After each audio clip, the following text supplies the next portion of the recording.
In the heart of Renaissance Italy, power was not a throne, it was a knife's edge. Cities like Florence, Venice, and Rome weren't merely cultural centers, they were battlegrounds where ambition and betrayal danced in dimly lit corridors. Behind every elegant banquet hall, every marble statue, and every public speech lay a web of shifting alliances and quiet conspiracies. The air itself felt heavy with suspicion. It was an age when a handshake could be a death sentence, and loyalty was measured not in years, but in days. Rulers rose to glory overnight, only to be toppled by dawn. One miscalculation, one misplaced trust, and even the most powerful prince could find himself betrayed by those he called allies. In this volatile landscape stood Niccolò Machiavelli, a man who experienced power not as a distant observer, but as a participant, a victim, and eventually, a strategist who decoded its hidden logic. Once a respected diplomat in Florence, Machiavelli's fortunes turned when the Medici family returned to power. He was accused of conspiracy, imprisoned, and subjected to torture. In the cold, echoing walls of his cell, he came to a realization that would shape his philosophy forever. Survival in a world of power struggles did not belong to the strongest, nor the most virtuous. It belonged to the one who understood the mind of power. Picture a ruler at the center of his court. Around him stand powerful generals, cunning advisors, and ambitious nobles. Some smile too eagerly, others remain calculatingly silent. Each one has the potential to betray him, to conspire against him, to bring his downfall. Yet he remains calm. He doesn't rush to purge his enemies or crush his rivals. He knows something they don't. He knows how to make them instruments of his own stability. This ruler has mastered a psychological trick, a subtle but devastatingly effective method to turn dangerous enemies into controlled assets. Rather than living in fear of betrayal, he reshapes the battlefield itself.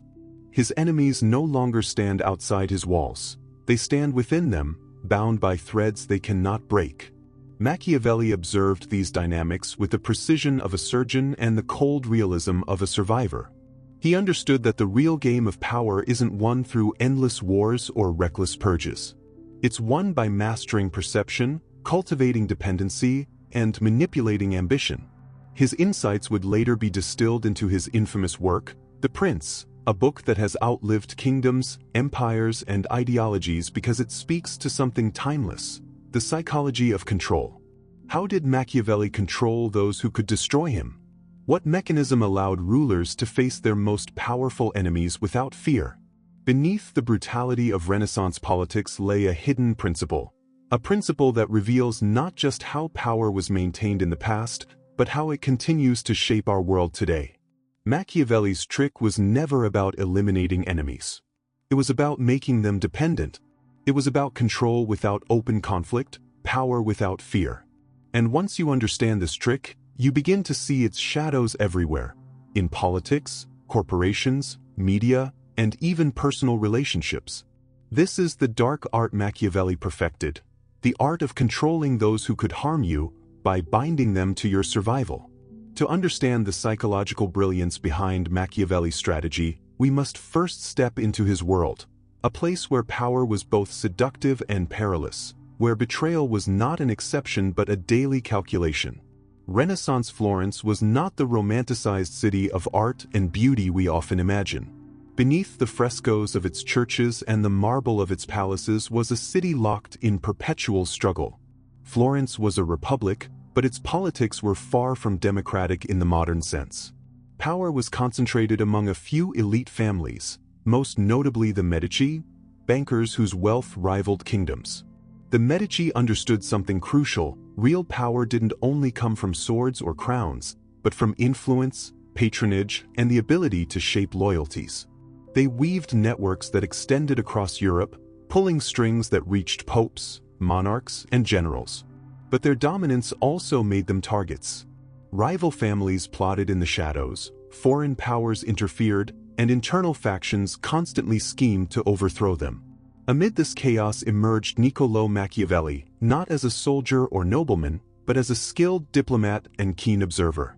His rise coincided with one of Florence's most unstable periods. After the Medici were temporarily expelled, the Florentine Republic was restored, and Machiavelli found himself in a position of influence. He was sent on critical diplomatic missions, negotiating with some of the most formidable rulers of the time: Cesare Borgia, King Louis XII of France, and Pope Julius II. In these encounters, Machiavelli saw raw power up close. He witnessed how rulers manipulated allies, exploited enemies, and turned crises into opportunities. But history would not remain kind to him. The Medici eventually returned to power in 1512, toppling the republic that had elevated Machiavelli. Overnight, his alliances became liabilities. He was accused of conspiring against the Medici, arrested, and subjected to torture. It was in these moments, stripped of status, physically broken, that Machiavelli's realism hardened. He saw that virtue alone offered no protection. Strength could be crushed by superior cunning, and loyalty, in the ruthless arena of power, meant little without strategy. After his release, Machiavelli was exiled from public life. Yet this apparent fall became the seed of his intellectual rise. Isolated in his country home, he began to write. The Prince was not just a manual for rulers, it was a calculated offering to the Medici. By presenting his insights on how to maintain power, he sought to regain favor. But beneath this gesture was something more profound. Machiavelli distilled the brutal lessons of his political life into timeless principles. He understood that enemies are inevitable. In any sphere of power, whether a 16th-century court or a modern boardroom, rivals will always exist. What matters is not eliminating them entirely, but controlling how they operate within your sphere. Power is not secured through moral purity, nor through sheer might. It is secured through psychological dominance, making others dependent, predictable, and ultimately useful to your cause. This logic echoes in today's world. Consider a modern CEO surrounded by ambitious executives. Some openly compete, others hide their ambitions behind polished smiles. A leader who tries to crush every rival burns through energy and resources. But a leader who understands Machiavelli's principle can turn those rivals into strategic assets, placing them in positions where their ambitions serve the greater structure.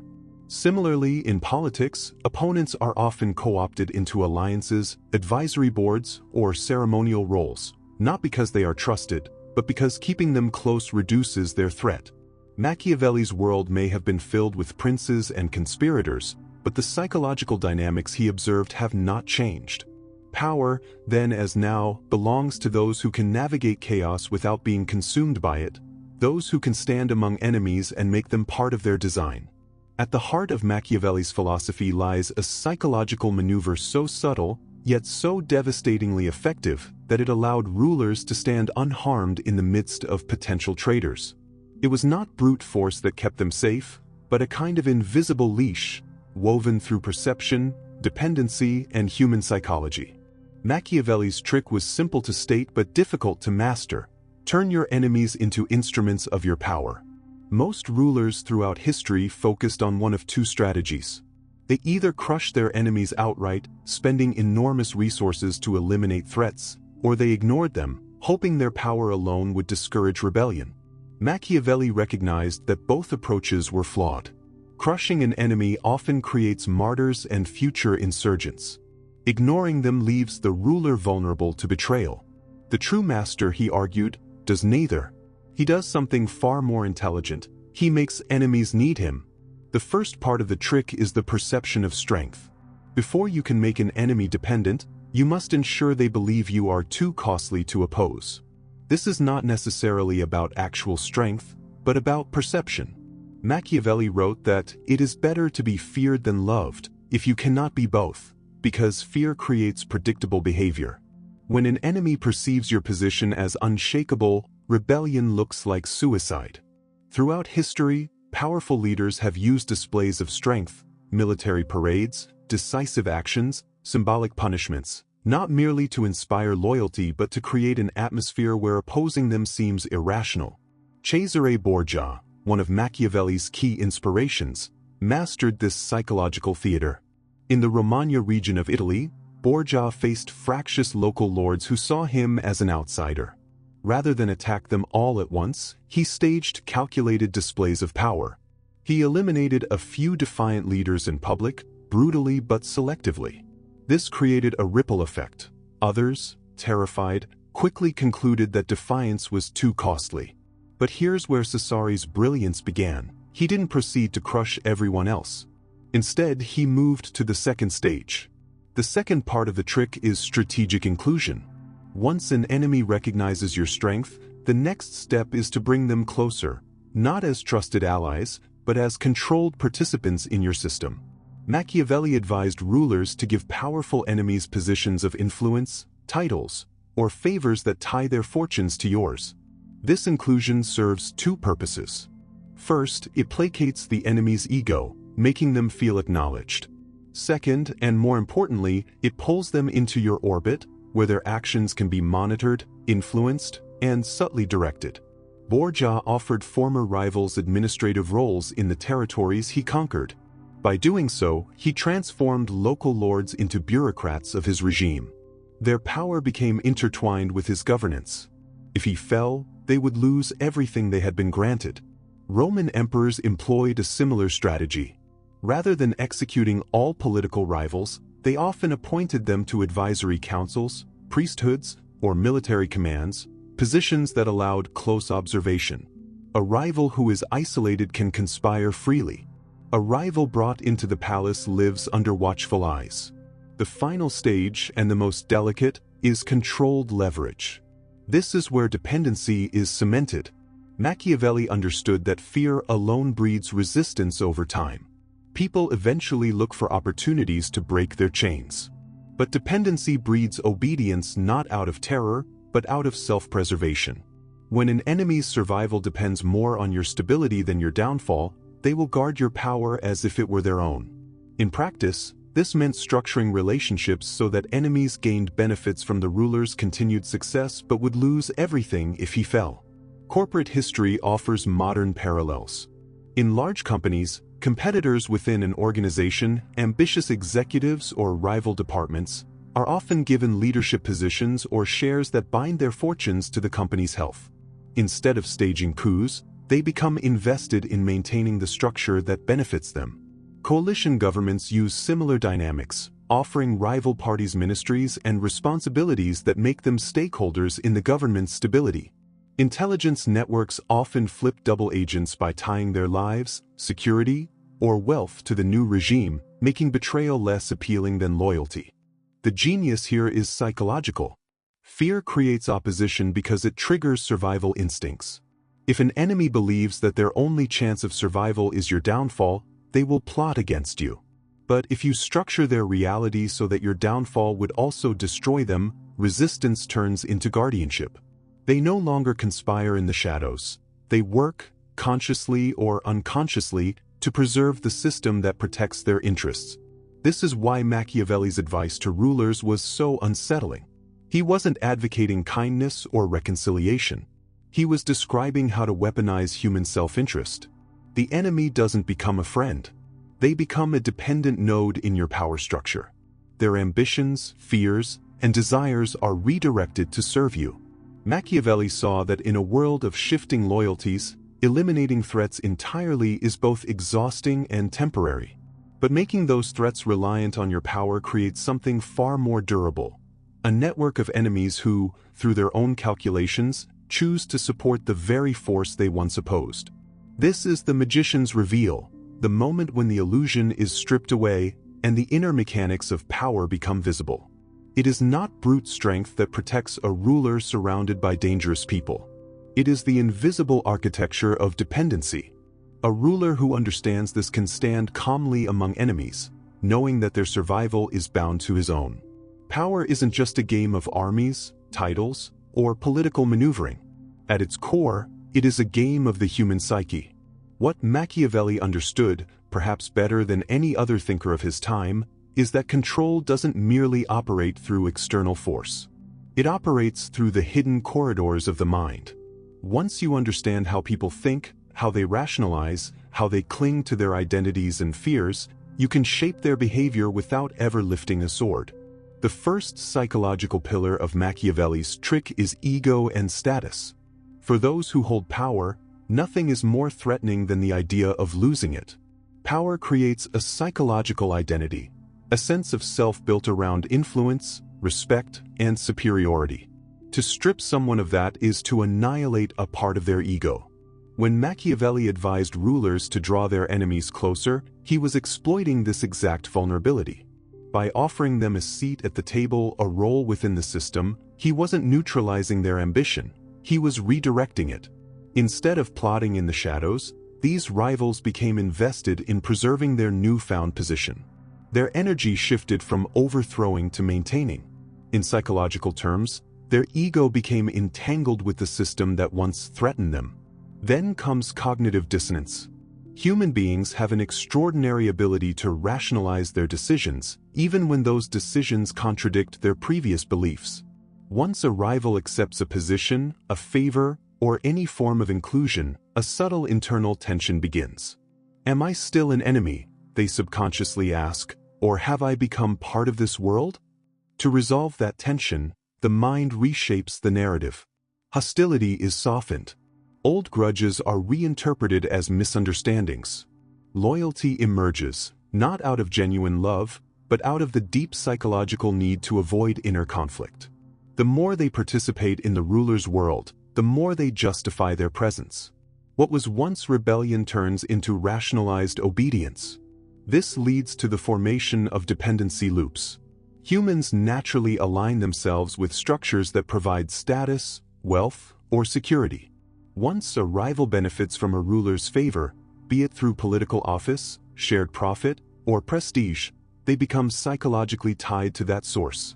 Dependency isn't always conscious. It manifests through subtle fears: fear of losing relevance, fear of public humiliation, fear of being cast back into the uncertainty of opposition. Machiavelli's brilliance was in creating environments where enemies couldn't simply walk away. Their survival, both materially and psychologically, became intertwined with the system they once sought to undermine.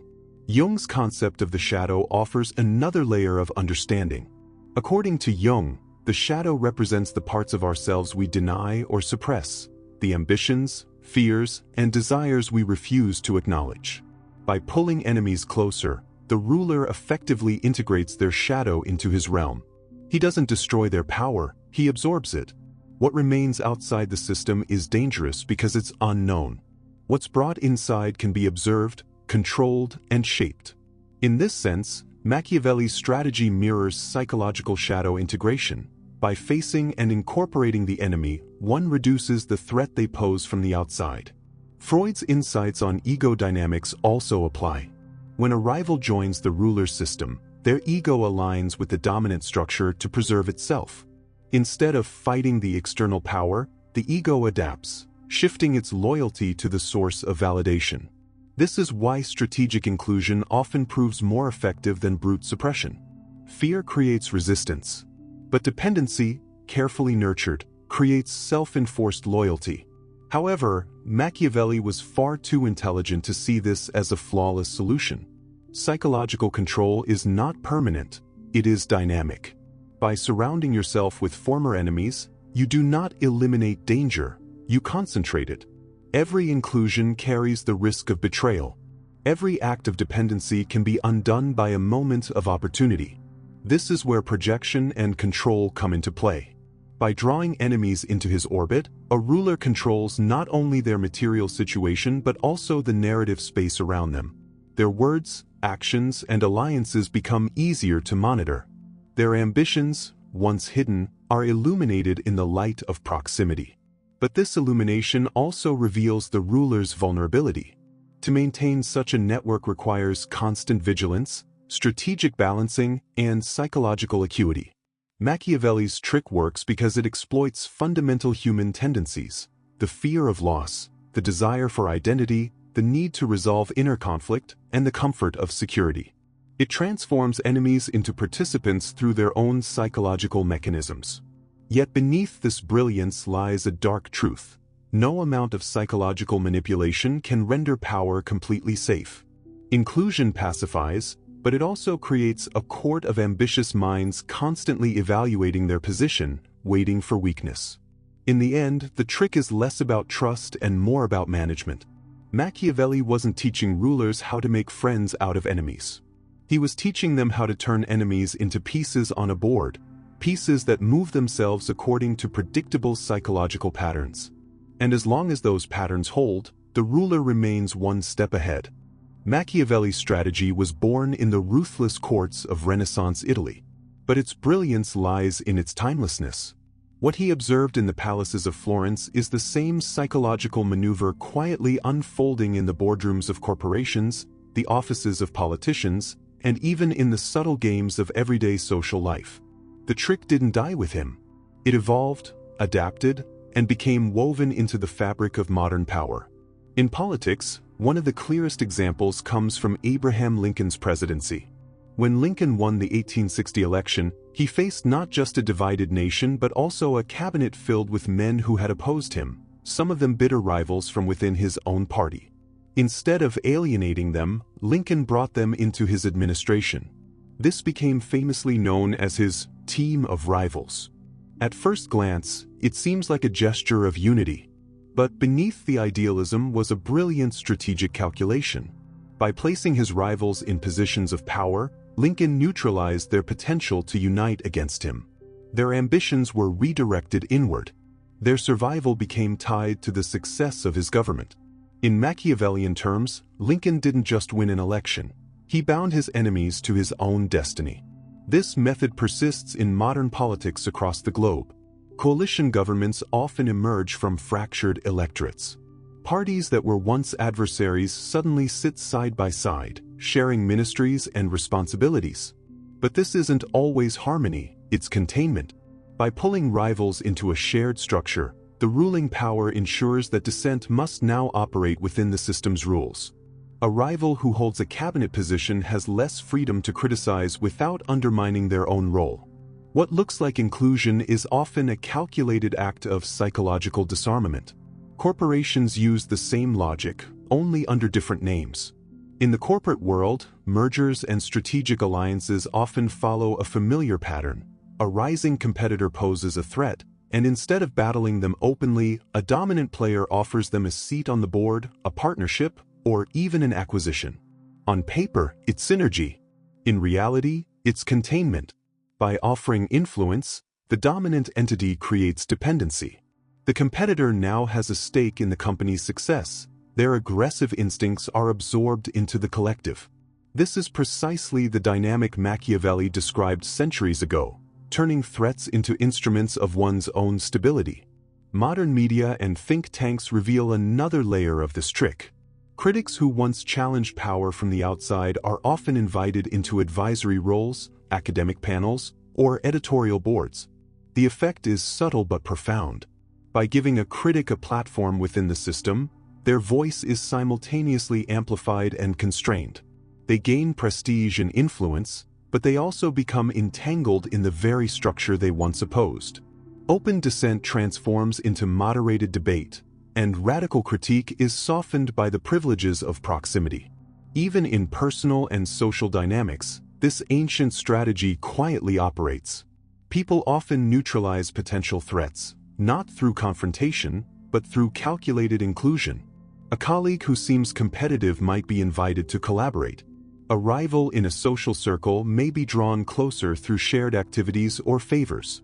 The closer the potential threat, the more visible and manageable they become. What seems like friendliness often masks a deeper strategic instinct to control the unpredictable by integrating it. Across these domains, the psychological core remains the same. Fear and exclusion can create resistance, rebellion, or fragmentation. Inclusion, on the other hand, generates dependency and cognitive alignment. By bringing the other inside, those in power reshape not just the structure of their environment, but the mental landscape of their rivals. It is a move that disarms not by destroying, but by transforming. Machiavelli's trick lives on, not in dusty political treatises, but in the daily mechanics of how modern institutions preserve themselves. Every coalition, every merger, every strategic appointment is a quiet echo of his insight. The most dangerous enemy is not always the one outside the gates. It is the one sitting beside you, content, invested, and unknowingly woven into your empire. History has always belonged to those who understood the hidden mechanics of power. Some ruled through fear, others through brute force. But the rare few, the ones who shaped empires that lasted beyond their lifetimes, mastered something subtler. They understood that enemies are not obstacles to be crushed, but instruments to be tuned. Machiavelli belonged to this rare breed. In the turbulent courts of Renaissance Italy, surrounded by betrayal and shifting loyalties, he uncovered a principle so psychologically precise that it continues to govern the structures of power centuries later. The trick was never about erasing threats, it was about rewiring them. By controlling perception, forging strategic dependencies, and bringing rivals closer, a ruler doesn't just survive. He turns opposition into the foundation of his throne. History gave birth to this method through blood and intrigue. Psychology explains why it works. Human egos cling to status, minds seek cognitive harmony, and dependencies quietly shape loyalties. And modern systems, from political cabinets to corporate mergers, prove its enduring relevance. This is the uncomfortable truth at the heart of Machiavellian strategy. Real power is not loud. It doesn't always announce itself through wars or purges. It moves quietly, behind invitations, appointments, and handshakes. The most dangerous moves are made not with swords, but with alliances that bind potential enemies to your survival. It is less about domination and more about psychological architecture. But this strategy carries its own weight. Those who wield it walk a narrow path between control and paranoia. To make enemies dependent is to weave a web that must be constantly maintained. The ruler becomes both spider and fly, master of the structure, yet forever alert to the vibrations of dissent within it. Machiavelli knew that power is never fully safe, only skillfully managed. In the modern world, we like to think of power as something democratic, transparent, or earned. Yet beneath the surface, the same ancient mechanics hum quietly, shaping decisions in boardrooms, parliaments, media networks, and even personal relationships. The faces change, the language evolves, but the psychological blueprint remains intact. What began in Florence still defines the architecture of power today. Machiavelli understood something few dare to confront.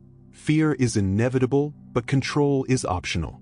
The rulers who endure are not those who simply destroy their enemies. They are the ones who make their enemies depend on their survival. That is the true art of power.